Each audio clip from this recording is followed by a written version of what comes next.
Our question for the day that is guiding us through this whole conversation is, what is the Bible? And I want to just kind of grab a couple little points of review that are helping us to answer this question. But I do have an answer for you at the end that I think is a meaningful and helpful answer, at least for me, that hopefully you'll be able to take away from this. Because, of course, the question is deceptively simple. And the more we uncover it, the more complicated we discover the Bible to be. But at the very least, we can understand that the Bible is not a book, it is a library of texts, a collection of texts.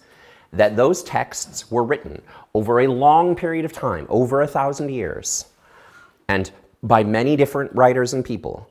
And that those writers and people were collecting both the oral tradition and liturgy and history of their own people, as well as responding to the contexts and circumstances of their time.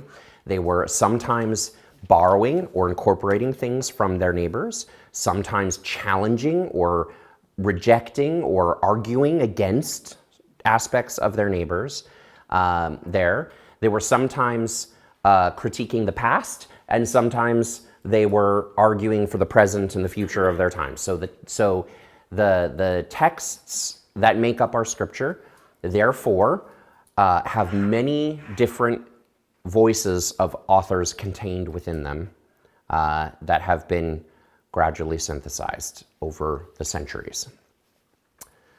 But that doesn't tell us this next part, which is then how these texts came to be into the form that we call the Bible, and what that Bible has become in its present manifestation. So we had a sort of outline of the rough periods of time in which the Hebrew Bible was written. By around 200 BCE, there were texts that we would recognize as substantially the same Hebrew Bible as we have now. Around the year 200 BCE, there was something called the Septuagint. The Septuagint was a Greek translation of the Hebrew Bible, and it was widely distributed around the ancient world. So there are many different copies of it or versions of it that still remain. And so we are able to look and see that, yes, basically all the texts that we think of as the Hebrew Bible had existed by that point, and were in close to nearly identical the form that we consider to be the present form.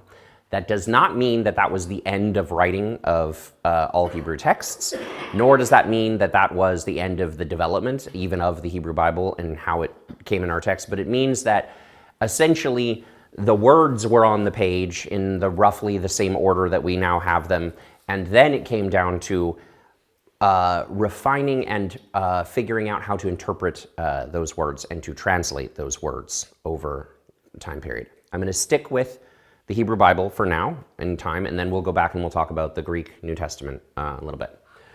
But when you read a modern Bible translation, most likely, including the versions you have on your table, the New International Version and the version I was reading from, the New Revised Standard Version, also the versions that I have read in worship lately, sometimes I've used the Common English Bible, and sometimes I've used the First Nations versions. All of these versions of the Bible are relying on a set of critical texts that have been collated by scholars. This is the Biblia Hebraica Stuttgartensia. Okay? And I'll pass this around and you can have a look at it if you like, as there. This is put together. Stuttgart is a place in Germany. This is put together by scholars at a university in Germany. They started doing this in the mid-1800s. And what they were doing is they were taking every Hebrew text they could find, they were putting them side by side, they were comparing, and they were trying to create a single version of these texts that contained all the variations. So what you have is you have a Hebrew text that has a whole bunch of footnotes.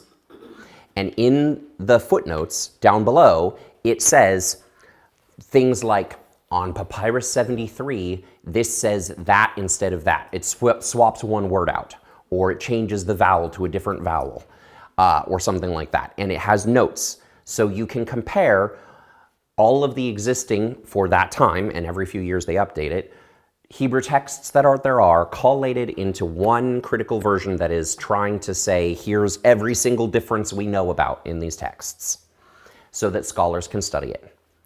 It is a massive effort of scholarship that is never going to end. It is going to continue because there's always new texts being found or parts of things being found. You probably heard of like the Dead Sea Scrolls. In the 80s, they found a bunch of scrolls in the desert and found, and a lot of those were Bible sections of the Bible. And so they're still studying those. They're still finding manuscripts in other places. And every time they do, they pull them out and they bring them together and they compare against all the other versions we have. And they write down footnotes and they go, okay, this one says that instead of that. And to pull every single difference we can possibly find and put it into a single text so that scholars can translate from.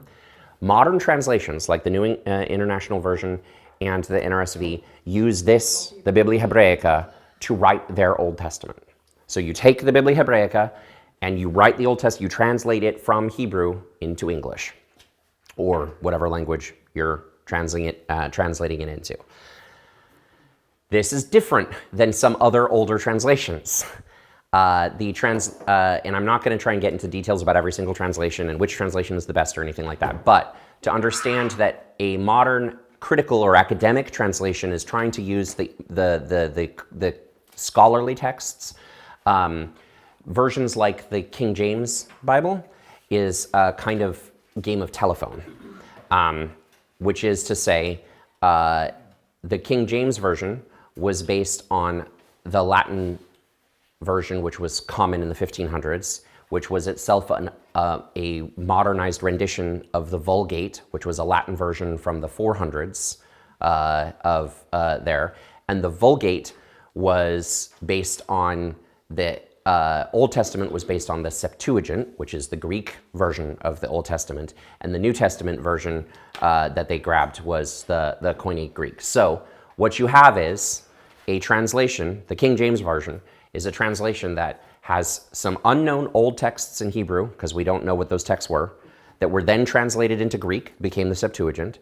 Those Greek texts then became the Vulgate in the 400s, and the Vulgate got updated in the 1400s into a new version of Latin, and then that Latin got translated into English in the King James Version. And so the New King James Version and other versions that base themselves on the King James Version are just English updates, so they're English translations of the English, which came from the Latin, that came from the Latin, that came from the Greek, that came from the Hebrew. Okay. So this is not me trying to say this version's good, that version's bad, but it's a difference in process, so you can understand the New International Version went straight to the best, oldest Hebrew we have and looked at it, and they can look at it and they can go through the whole Hebrew text and go, on this verse, there's 3 different versions of this verse in 73 different papyruses, 73 different texts. Most of them are the same, but 3 of them are different. And we can pick between these to get what we think is the best version of the thing. But in some translations that are based off of like the King James or based off of the Vulgate or based off the others there, they're translating from a translation which is translated from a translation which is translated from a translation. Which is what I mean by a game of telephone. You ever played the game telephone, right? Where one person starts, whispers in the ear? Oh, yeah. Okay. The modern critical editions are trying to avoid that game of telephone by trying to have the translation go from oldest available text and try and translate that into the modern. But there is no such thing in translation as a perfect translation, for many reasons. One, even without being able to read Hebrew, you can look through there and see, even on a page, it's complicated. There's so many footnotes. And those footnotes are all bits of places where the texts differ. So just like the original writers having 2 versions of a story, and you don't know which is the best version of the story, you just have 2 versions, every translator then faces a choice whenever one of those differences comes up. Which text do we think is the better text? Sometimes you can be fairly straight, you can guess, you can go like, look, there's again, in some cases, it's multiply attested. There's like 73 versions, and 72 of them agree, and 73 disagrees. Well, let's go with the 72 that probably agree. Sometimes you can rely on the sense that there's a lot of agreement. Sometimes you can have a sense that texts which are older might be considered closer to source in some ways. So if you have a disagreement between texts and one came hundreds of years after the other, you may disagree. But that's not always true. That's not always reliably true. Older doesn't necessarily mean better for a few reasons. For example, some of the oldest texts, like the Septuagint, were themselves translations, whereas some of the texts that were later were maintained in the Hebrew, which means, so if you have a Hebrew text from 200 and you have a Greek text of the same text from 200 BC, then you have a much older version, but it's a translation. Should you use the Hebrew that's more new, or should you use the Greek that's a translation of the Hebrew that's older? It becomes a harder choice. And then you have matters where there's simply no way to tell because there's 3 or 4 versions of it and they're all equally old and there's no real priority. And so you're just taking a guess at which one of them is the most accurate. There is yet another level of interest to this, which is that ancient Hebrew does not have vowels in its alphabet. So imagine that I wrote up here, you know,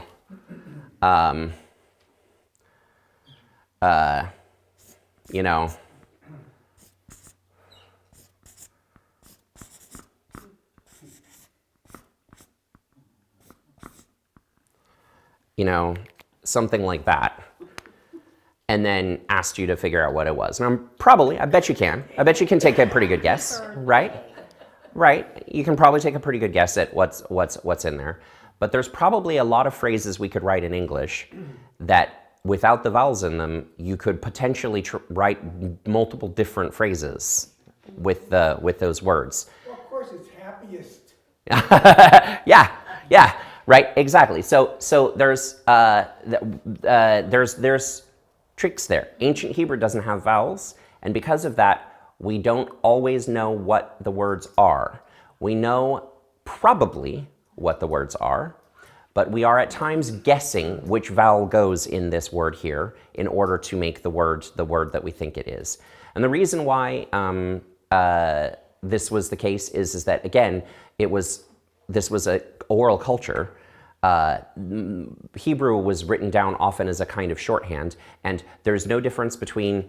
So you're so used to so many things which are textual technology innovations. You're used to capital letters and lower letters to indicate proper names and nouns and places and starts of sentences. That doesn't exist. All the letters are the same size. You're used to spaces between letters and between sentences and things. So you can indicate where one paragraphs, punctuation, none of that's in the text. It's letter strung together continuously all the way through in the ancient texts. So that means that you're guessing where one word ends and another word begins, where one sentence ends and another sentence begins, where one paragraph ends and another paragraph begins. You're guessing at all of these things. You're guessing where these things are, and you're trying to figure out how to space them apart. Now, guessing is probably a little ungenerous. There are, of course, people who spoke in Hebrew this entire time and who are familiar with it and who can help us. There are, of course, also scholars who have studied this very thoroughly and have good reason. It's a very educated guess. Nevertheless, you don't know for certain where one thing is and one thing isn't, and you're based on people's ability to reason it out and to try to figure out how they think it ought to be framed. So there are a lot of complications inherent to the text before we even get to the nature of translation. And translation is such that there is no real difference between translation and interpretation. I can give you a few examples of this.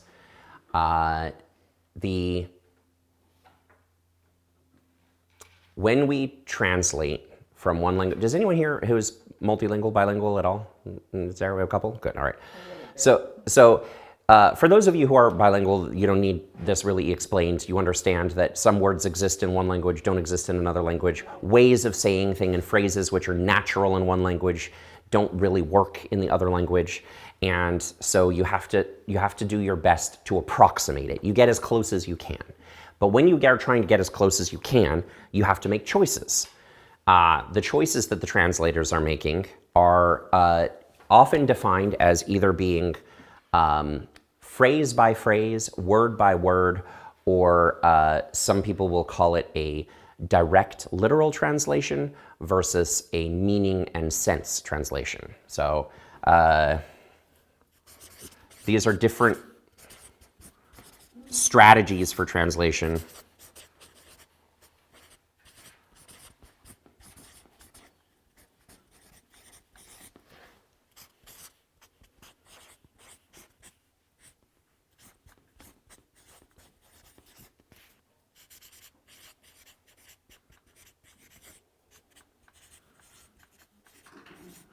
So phrase by phrase translation is often called paraphrase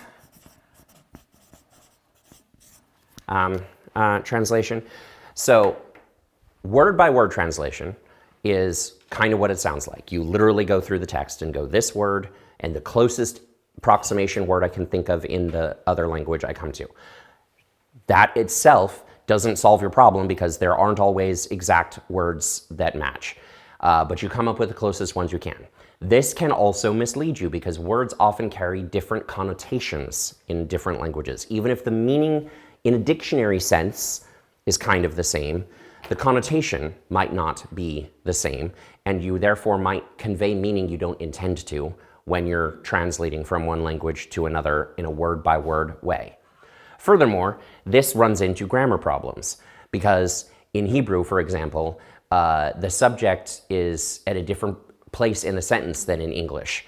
So in English, we would, often put subject verb. We would often go subject first, verb later, like I went to the store there. But in many other languages, you do verb subject order in how things are. So that, went to the store he did kind of thing. Sounds like Yoda to us sometimes in the way that that it's ordered. So if you're translating word by word, you run into grammar problems. You can't write the sentence the same way and have it make sense. It sounds awkward if you do it that way. And so there's reasons why that runs into problems there. So then you go phrase by phrase, you take the whole phrase, he went to the store, and rather than translating each individual word, you just get the sense of the person and the action and what they did, then you translate the whole phrase, you paraphrase in that. But when you're doing that, you may well miss nuance. You may well miss something about the phrasing that is important to the original language that doesn't happen in the new language, or vice versa. So he went to the store, could convey, depending on what verb we use for went, could convey a sense of rush. He hurried to the store, he ran to the store, there. It could convey a sense of, great distance, could convey, he journeyed to the store, implies that there was like, a great amount of time or distance to there in all of this. There's a lot of choices that you're going to be making about precisely how you want to translate this, that if you're translating just the whole phrase and you're not looking at each word, you might miss out things on.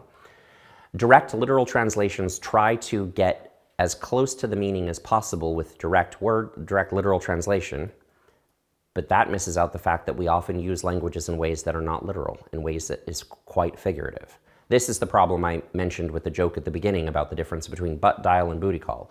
In a literal sense, I could translate these words into Hebrew and just be like word for call, word for butt, done, put together. It's is there.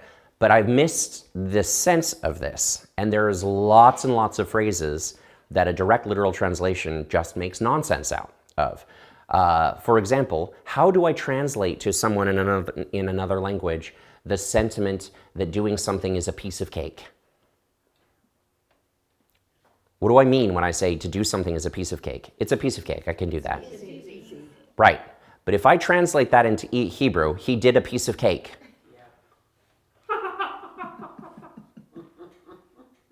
It doesn't, what on earth am I talking about? It does not make any sense in Hebrew to say what he did was a piece of cake. He did the thing and it was a piece of cake. Like, I don't, increasingly, the more you think about it, I don't even know how it makes sense in English. But the point is that we use a lot of phrases which are colloquial, they're idiomatic, their meaning is not contained in the literal meaning of the words, the meaning is contained in an understanding in the culture that this phrase refers to something else. And so if we are translating in a direct and literal way, we translate word for word, or we translate the words exactly with using the same meaning that we are, we very well may miss a lot about what is going on. So a great example of this is there is a title for God that is used in the Hebrew Bible that we translate into English a lot as Most High. So we had it earlier. That was one of the verses we read, called God the Most High. The actual Hebrew phrase here is a reference to a top of a mountain, or a top of a pair of mountains. It's plural. So it's referring to a top of a pair of plural mountains. So we could translate this as God is the double mountain peaks, or God is the top mountaintops. God is mountaintops. God the mountaintops. But that doesn't really work in English. It doesn't quite convey. It's poetic, maybe interesting. We might get some value out of doing that. But the sense that they're trying to convey in Hebrew is the idea that God is elevated, God is important. But there's another meaning to this too. It's a double entendre. The God that is most high, the two mountain peaks, is a reference to breasts. Because in Hebrew, mountains are another colloquial word that they use for breasts. And so God of the Most High, God with the Gundam thing, is a God who nurtures. That's a woman. Yes. Yes. God Most High is the breasted God who nurtures, who cares for people. So many of the verses which refer to God Most High refer in some way in the text to God being caring for God's people, God nurturing, because the sense is that God the breasted one, is caring for God's people. The literal word is two mountain peaks, but the implication in the Hebrew is that God has boobs, and the idea here is that God is nurturing, God is caring for God's people. How do we get all of that meaning across with two words in English? What possible two-word phrase could we use in English to convey that God is nurturing, God is like a mountain, very high and elevated, and God is breasted and feminine? Can we get all three of those across? God is like, she mountains, like, I don't know. I don't know what you do with that. And so translators take a very literal, and they they try and grab it and go like, high on mountains, we're plural mountains, God's most high, we're just going to use most high here, because it's a hard choice as a translator. How do you do that without putting in like a footnote and having 3 sentences explaining what is going on in the Hebrew text for what is happening there? Not to mention, of course, that most of these translators are like conservative Christian men who feel awkward about trying to say, talk about God's breasts. Gone over in Victorian England. Right, exactly. So most of these they're like, in 1860s in Germany, you can imagine the translator being like, yeah, God has the highest breasts. I don't know. How do I translate this?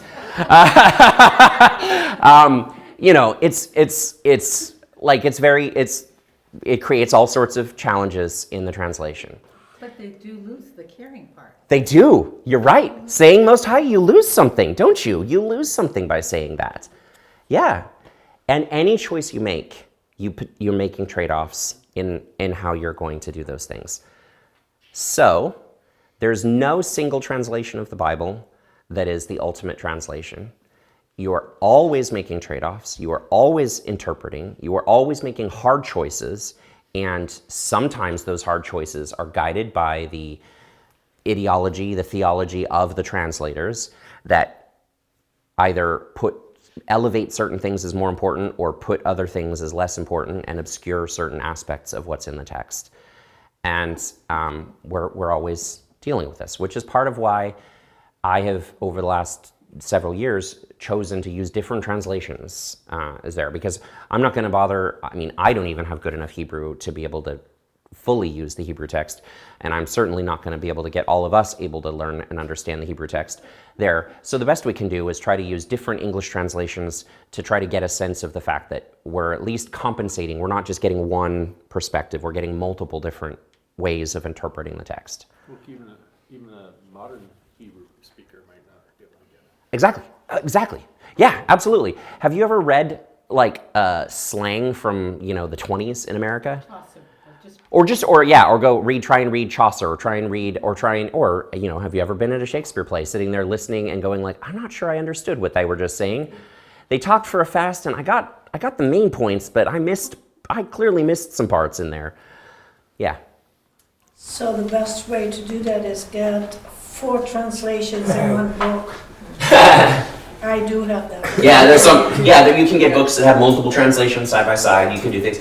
Yeah. Actually, I have, it's called the Bible app, and it's available on the iPad or the phone, and you can even download multiple translations so you can read them when you're offline. And so you can read the CEB, you can read the NRSV, you can read the... And what's great about it is you can be reading a certain portion of scripture and then just change the translation, and it will take you right to that same place that you're reading. So you can compare them in real time. It's just right here. I'm too illiterate for that. Oh, okay. Yeah, but there are tools you can do it. You can buy books that can do it. You can get apps that can do it, and they're really valuable. And of course, in worship, we can use different translations at different times to bring certain things forward as part of that. But it's also just helpful just to be aware, even if you're not comparing translations, just to be aware that the text you're reading is a complicated text. It's been through many people's hands, and those people are not, I'm not talking, they're not liars and untrustworthy people. They're doing their best to be faithful at interpretation, but there's no single best solution. They're making hard choices, and those choices shape how we understand it. And that plays into everything, yeah. When I have a problem with understanding something, I go to my language Bible, but it's Frisian, so it's a Frisian Bible. I go to that and I go, God, that makes a lot more sense. Yeah, sure. Yes. Absolutely. The experience of a bilingual, yeah, if any of us were trying to read the Bible in Spanish or in, Russian, we would have a lot harder time. Yep, absolutely.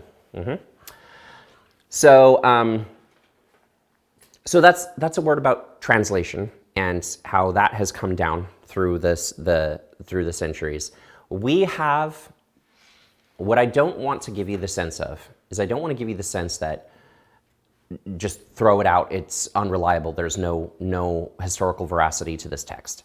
It's pretty amazing how close we're able to get to some of these ancient texts. We have texts going back almost to the earliest times in many of these cases. And not only do we have some very old texts, but we have enough different copies of texts that can be confirmed against each other that there's a pretty high amount. It's pretty amazing that you can even do this. You can put all of those different papyruses into a single book, and you can put footnotes and explain, how different papyruses differ from each other. But at the end of the day, you can put together a text that people from, 0 CE, if they picked this up and read the Hebrew as Hebrew speakers, they would recognize as the Hebrew Bible, because it has been faithfully maintained through the centuries. It just takes work. It's not simple. It is hard work, and translation is there.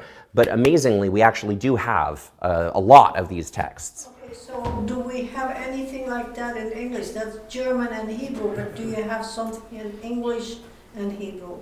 Yeah, I have a version at home that's got the Hebrew, but So I wanted to bring the things this is what the scholars actually use, so you could see it. But it's an English translation of that. Yeah, but it's an English translation of that. Yeah. Exactly. So it's not as close. to This the Hebrew. this is, if you're really going to translate the Old Testament, this is what you grab, because this Okay. is the closest we can get to as the actual originals as possible. But you have to be able to read Hebrew.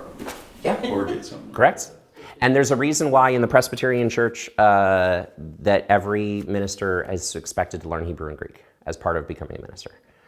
Because, so we study Hebrew and Greek because part of the idea is that even if we don't use it every day in our ministry, which, let's be real, I definitely do not, it's trying to get people to come to an understanding of all of the labor that's involved, so that when I do read something in the NIV, I can see how we got here. You know, in fact, I think in the last 10 years, I've actually gone to try to translate maybe 3 or 4 times. I don't really do translation myself. I mostly trust the translations that other people do. The only reason I ever do it is just mostly to see, can I still do it? Am I still able to go back and test my skills, and have I lost it, and can I still do it as there? But the reason for learning it is to have a sense of, so I understand the process, so I understand how we got to the text that we have. This is the Nestle Aland Novum Testamentum Graecum. This is the Greek New Testament, and this is the scholarly version of the Biblia Stuttgartensia Hebraica. So this is the Greek version of the New Testament that is used in modern translations. So, Koine Greek. Koine, yep. Although the New Testament is like 95% in Koine, and then a few parts of it are, like, there's some Aramaic phrases, and there's some, there's also some parts of it that are vernacular, like not in formal Greek, because it was often written by people whose Greek was not their first language. Coptic is Egyptian Greek. So Koine is the kind that was spoken in most of the rest. Yeah, more common. Yeah. So I'll pass this around as well. It's just for illustration, for getting to see what it looks like, what scholars are actually working with. Do you know Aramaic? No, I mean, Wouldn't it be I beautiful? I would love to learn some Aramaic. That's what Jesus spoke. yeah, Aramaic is kind of like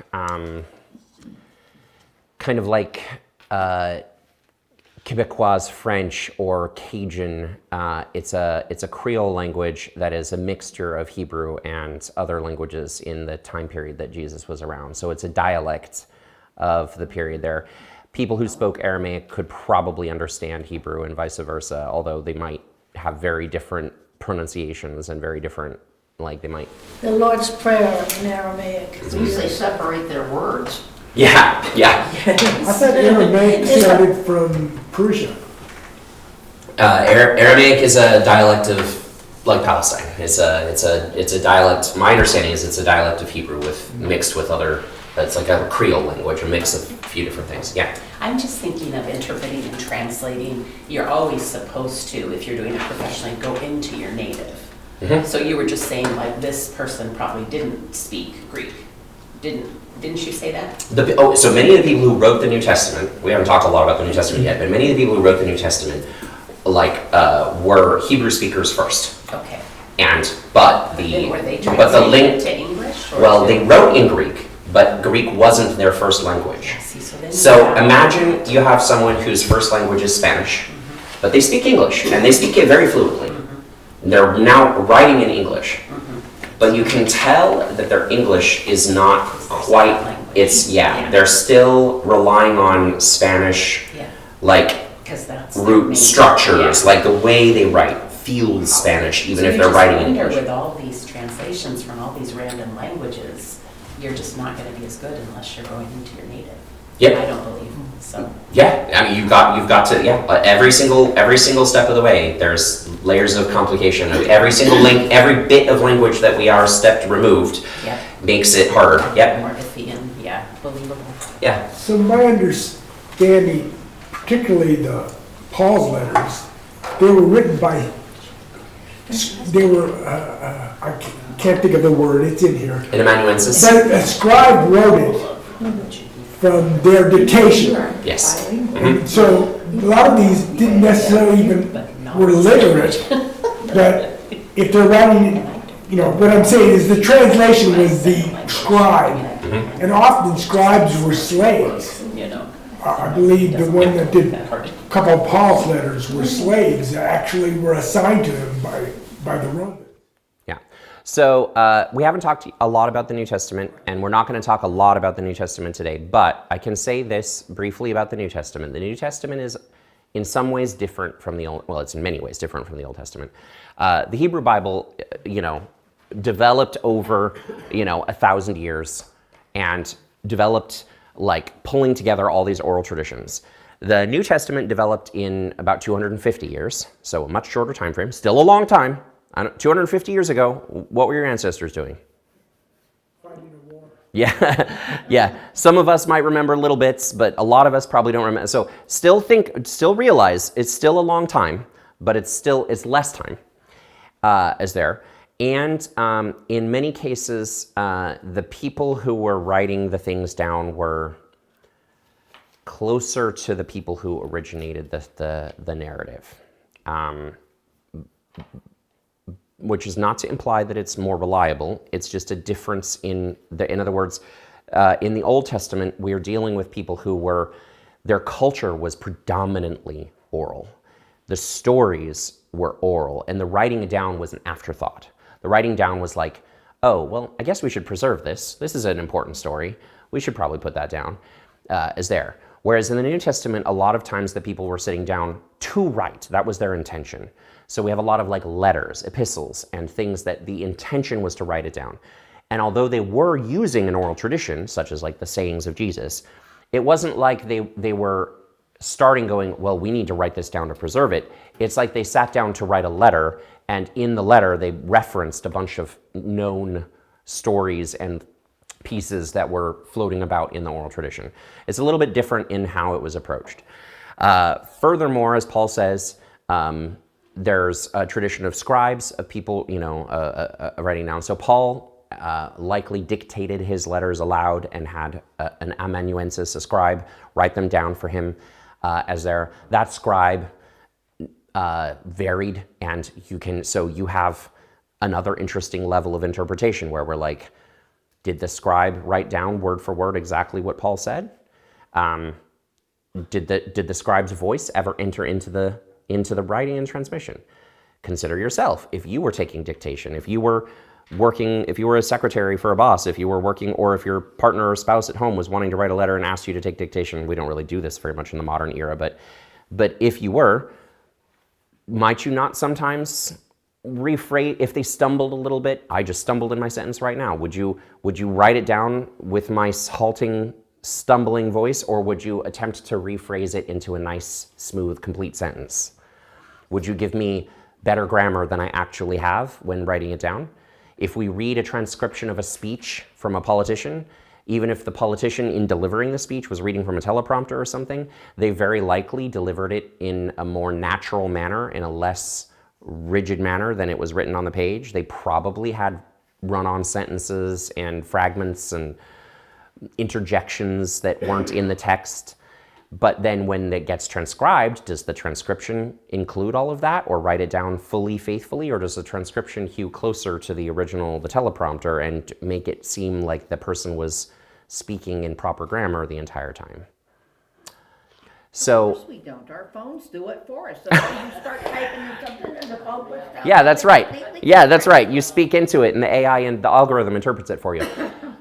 So when we have a layer of interpretation, even in the composition, the scribe is writing down what the scribe thinks is best to write down. Maybe that's an exact word for word dictation, or maybe it's an approximate dictation of what the person said in order to frame it properly. There may even be parenthetical like remarks that the scribe put in because the scribe felt it was important to make sure that this was included that were never said by the original person, or vice versa. Also, in all of the New Testament, we still see evidence of redaction, that process of taking multiple sources and putting them together. None of the Gospels were probably written by a single person. The names, the traditions we have of calling them by names are traditions that we have no evidence, like we don't know who Mark, Matthew, Luke, or John were. We don't have birth certificates or, grave sites. We don't have a place where those people were.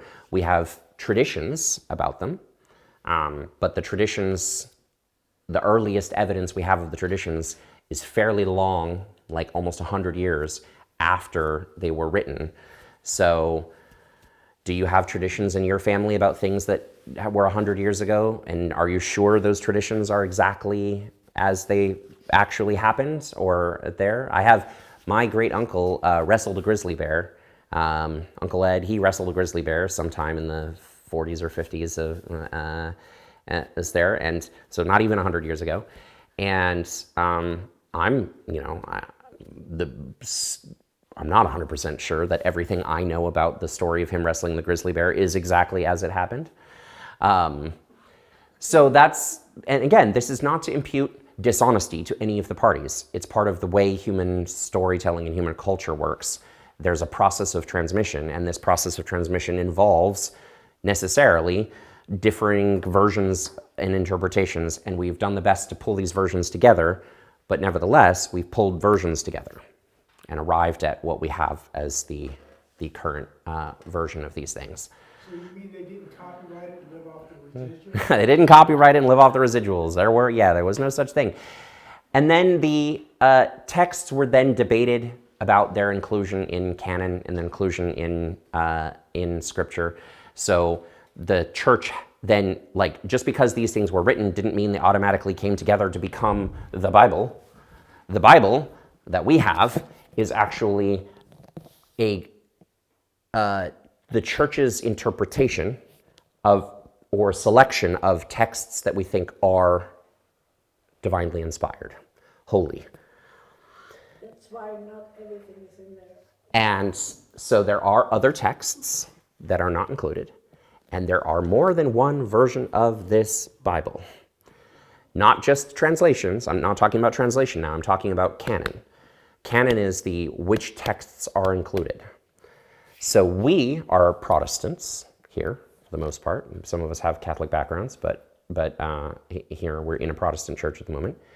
The Protestants have a canon that has 66 books in it. 66 books. There.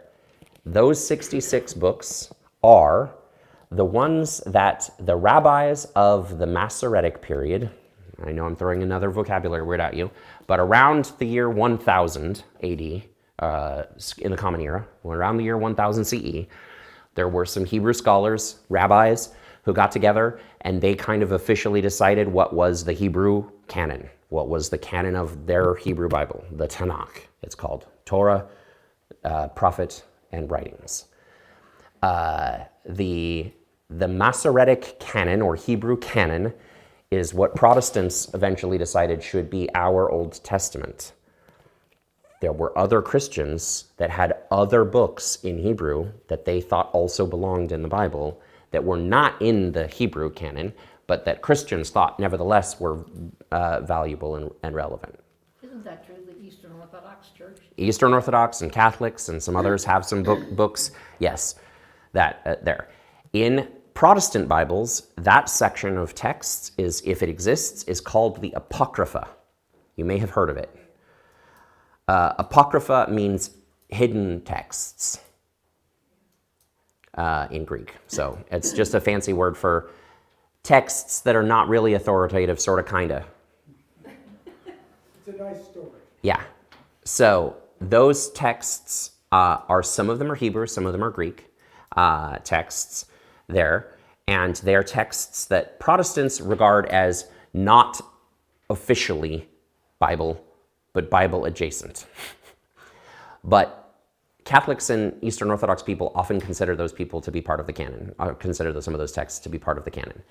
And there are still other texts that no Christian group considers to be part of the canon, but which exist and are old and were written by communities that were part of Christian or Hebrew or Jewish tradition at various times, but for whatever reason, those texts were just not picked because they weren't felt to be as of equal value as the texts that were picked.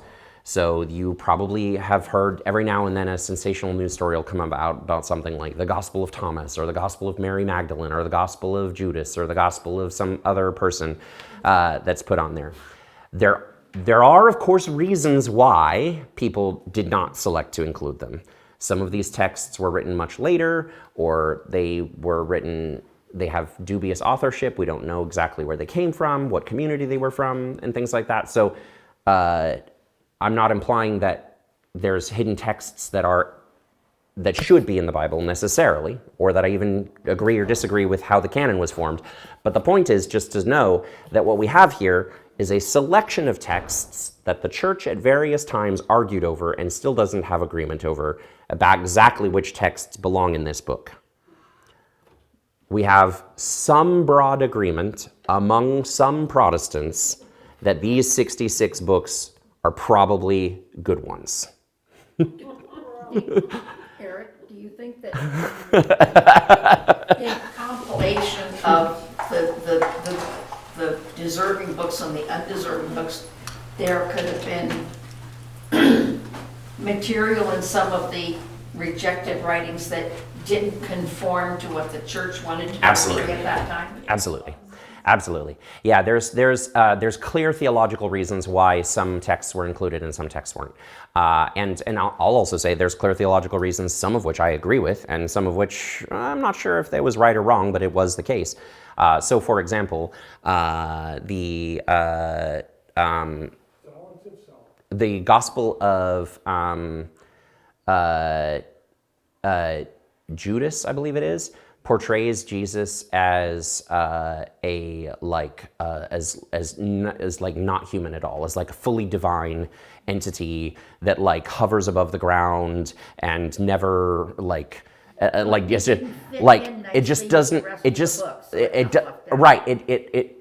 it makes Jesus look like just like a supernatural character out of like a comic, like a superhero. Like he's just not human at all. And so He belongs at Marvel. right. And so that is a different, it doesn't match with the theology of the other texts of the New Testament. And so there is a question of whether or not why is that written the way that it is. And then there's, more controversially than that, the Gospel of Mary Magdalene suggests that Jesus married and had children, which is nowhere else in the text. The church very much did not want, at that time, the idea that Jesus would marry and have children included in the text, so that was excluded. But as a 30-some-year-old male in the period in time in which he was living, the odds that he wouldn't have married and had children are relatively low, assuming he wasn't infertile or didn't have some reason why he couldn't. As a rabbi, it would have been common. It would, like, rabbis weren't forbidden from marrying, did marry and did have children. So there's potentially a historical reason to think that the Gospel of Mary Magdalene has some validity in saying that, but the church didn't want it in there, so it was not included. So yeah, take it as you will. There are texts that are not in here because the church didn't think they belonged, and there are texts that are in here that some people still don't think, like Martin Luther thought that Revelation and James should both be cut out of the Bible and taken out. He thought they were terrible books that mislead people and have bad theology that contradict other theology, and so he is, out of it. Thomas Jefferson famously snipped up his Bible to get rid of most of the miracles and anything supernatural to make a rational text that was just pure history. And slavers, of course, produced versions of the Bible for their slaves that excluded anything about liberation, anything about freeing the slaves, anything about, like, all of Exodus and getting free from Pharaoh, cut from the Bible, because of course you couldn't have your slaves reading a Bible that tells them that God wants them to be free. So various people through history have had their own ideas about what should or shouldn't be in this book. And there. We're coming close to the end of our limited time, and I want to respect your time. So I want to give you and what I think is a good answer to the question, what is the Bible? And then if any of you have questions, I'm quite happy to stay and answer questions as long as you want, but I don't want anyone to feel like I'm keeping you here past your attention span.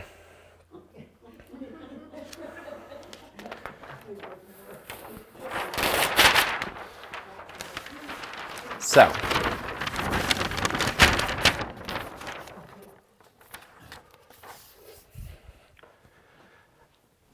this is not a neutral answer. This is an answer of a Christian pastor who thinks the Bible is valuable and thinks that people can still get beauty and moral value out of this text, right?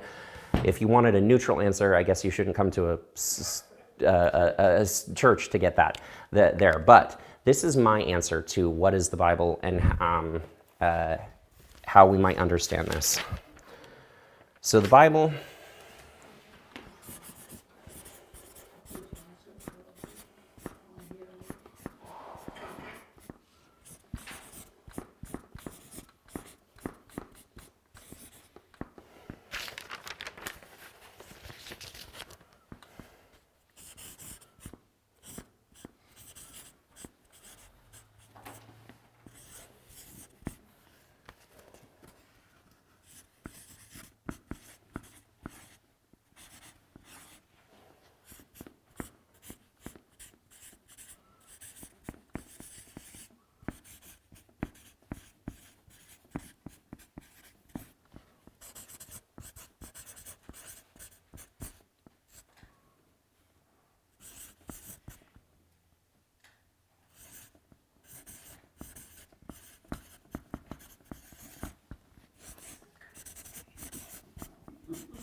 All right, you didn't expect me to give you a short one, right, in 3 hours? This is my definition of the Bible. It is a library of Bronze and Iron Age ancestral memory of opposing empire. Wow.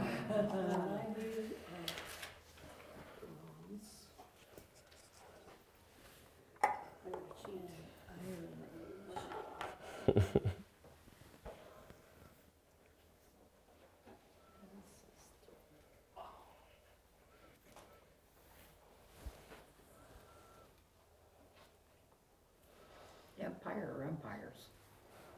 I mean, empire as a concept, but empires, historically speaking, yes. So I will offer just a little bit of maybe explaining of this definition, and then on there. So obviously, a library, referring to its many texts, many voices over time. Bronze and Iron Age, referring to the historical periods and times when it is there. Of ancestral memory. What I mean by ancestral memory is this is the point here was to collate the oral traditions of a people and to preserve and to pass it on for future generations and to be used in communal settings. And at every point, even when we're talking about the canon and we're talking about the translators and we're talking about that, what these are people trying to be able to access and retain the memories of their ancestors who are in this community there. This is our access to what people in these periods, in these places, understood about the world, okay? And then, but it's not just any kind of memory. It's a particular kind of memory, and the kind of memory that it is a memory of people attempting to oppose, or I could say survive, empire. They oppose the empire, is that what you're saying? Oppose empire, as in oppose people attempting to dominate and conquer and overcome them. So part of what we didn't manage to get to today, and part of what we will do in the December one, is to talk about the theological bent of Scripture, the theological orientation of Scripture. Even as we acknowledge that it is complex, it's a library, and it takes over a place over many time, what are the themes that connect it? What are the themes that unite it? Why was it put together in this collection? Even a library is not all of the texts or all of the information or all of the human knowledge that was ever written. Even the most grandiose libraries are not that and don't claim to be that. They claim to be a specific subset of human knowledge that is collected for a particular reason. Like the Library of Congress is collecting books that are published in English in America that from a period of time in which it exists, which, as vast a repository of knowledge as that may be, is nevertheless quite a small subset of the total of human knowledge. As what that is. A library is a curated collection of texts of knowledge. And the curation of these texts, the theme of curation of these texts, is these groups of people who historically were consistently overwhelmed by their neighboring empires and attempting to preserve a culture and a belief system and a worldview against that.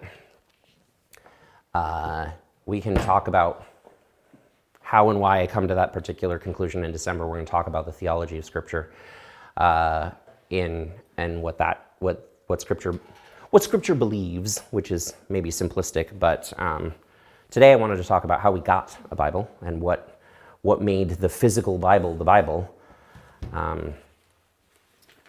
And that is all I'm going to ask of you for today. But if you have any questions for me, please feel free to stay and ask away. And thank you for giving me your time.